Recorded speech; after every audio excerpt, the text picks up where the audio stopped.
Hi అండి అందరికీ. ఛానల్ని చూస్తున్నారు కానీ సబ్స్క్రైబ్ అయితే చేయడం లేదు. ప్లీజ్ సబ్స్క్రైబ్ చేయండి.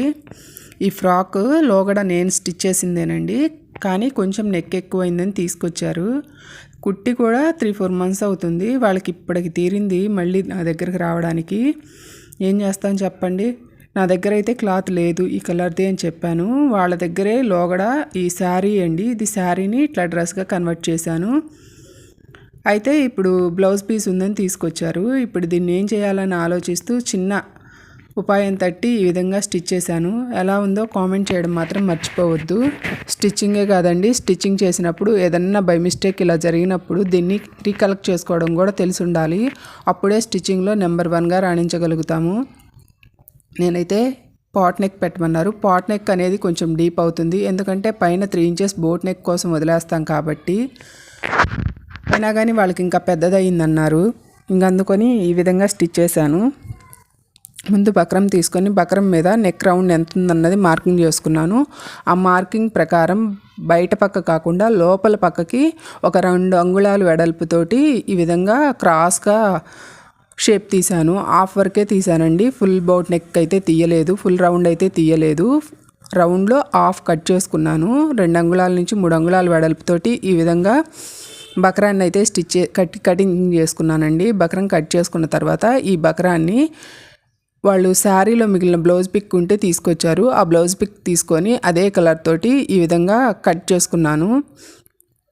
కానీ స్టిచ్ చేశాక మళ్ళీ దాన్ని ఈ విధంగా చిన్న చిన్న లోపాలు సరి చేయడం అనేది చాలా రిస్క్ అండి, చాలా టైం కూడా తీసుకుంటుంది. ఏదైనా మనం డ్రెస్ ఒకటి స్టిచ్ చేసేటప్పుడు వాళ్ళు చెప్తే బాగుంటుంది, ఇలా కాదు ఇలా కుట్టు అని. కుట్టేటప్పుడేమో నీకు నచ్చినట్టు కుట్టు, ఎలా కుట్టినా ఓకే అంటారు. కుట్టిన తర్వాత ఏమో మాకు ఇది సెట్ కాలేదు అని టక్కని అంటారు. కాబట్టి ఎవరైనా స్టిచ్ చేసేవాళ్ళు మాత్రం కస్టమర్ని అడిగి వాళ్ళు ఏది పెట్టమంటే అది పెట్టాము అంటే, మీరు చెప్పిందే కదమ్మా మేము పెట్టాము అని అనడానికి ఒక మాట అనడానికి మనకు అవకాశం ఉంటుంది. నీకు నచ్చినట్టు కుట్టు, ఎలా కుట్టినా వేసుకుంటామని ఫస్ట్ అంటారు. తర్వాత వచ్చేసేమో మాకు సెట్ కాలేదు ఈ నెక్, దీన్ని మార్చి స్టిచ్ అయ్యి అంటారు.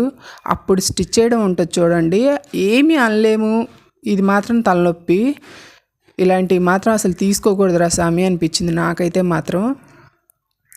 ఈ విధంగా లైనింగ్ క్లాత్ కూడా ఏం లేదు, ఇంకా నా దగ్గర ఉన్న వేస్ట్ పీసెస్ ఏదో తీసుకొని ఈ విధంగా స్టిచ్ చేసుకుంటున్నాను. స్టిచ్ చేసుకొని ఇంకా లైనింగ్ పీస్ని ఈ విధంగా అటాచ్ చేసుకొని దాని మీద మనం అటాచ్ చేయాలన్న క్లాత్ పెట్టుకొని దాని మీద బకరం పెట్టుకొని ఈ విధంగా స్టిచ్ చేసుకున్నానండి.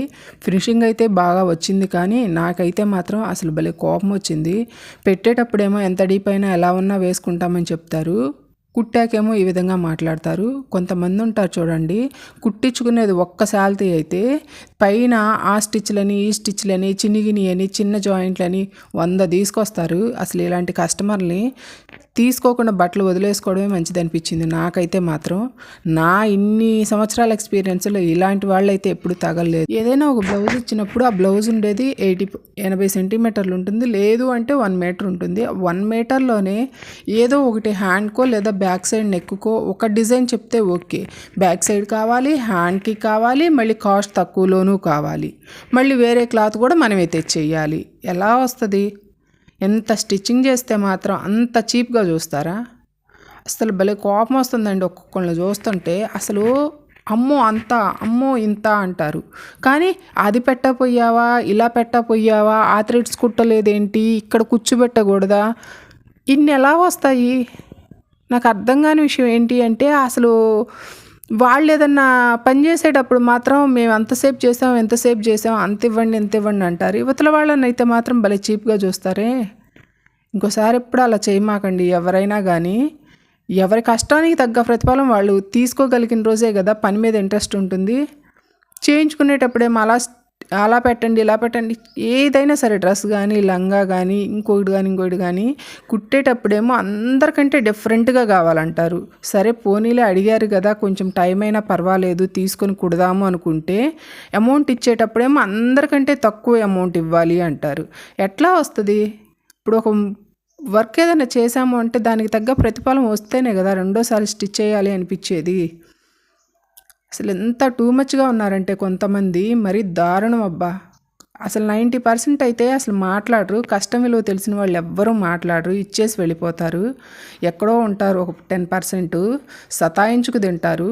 కొద్దిగా తేడా వచ్చినా కానీ అసలు ఇది ఎలా వచ్చింది, ఇది ఇలా వచ్చింది అంటారు. అసలు అక్కడ ఏమీ ఉండదు ప్రాబ్లం. వాళ్ళు ఎవరో బ్లౌజ్ చూస్తారు, వాళ్ళకి ఫిట్టింగ్ కుదిరింది, మాకు అలా లేదు అంటారు. అందరి బాడీ షేప్లు ఒక రకంగా ఉండవు. ఫస్ట్ అది తెలుసుకోండి. ఇదిగోండి, ఈ విధంగా ఫ్రాక్ని అయితే కంప్లీట్ చేశాను. ఎలా ఉందో కామెంట్ చేయండి.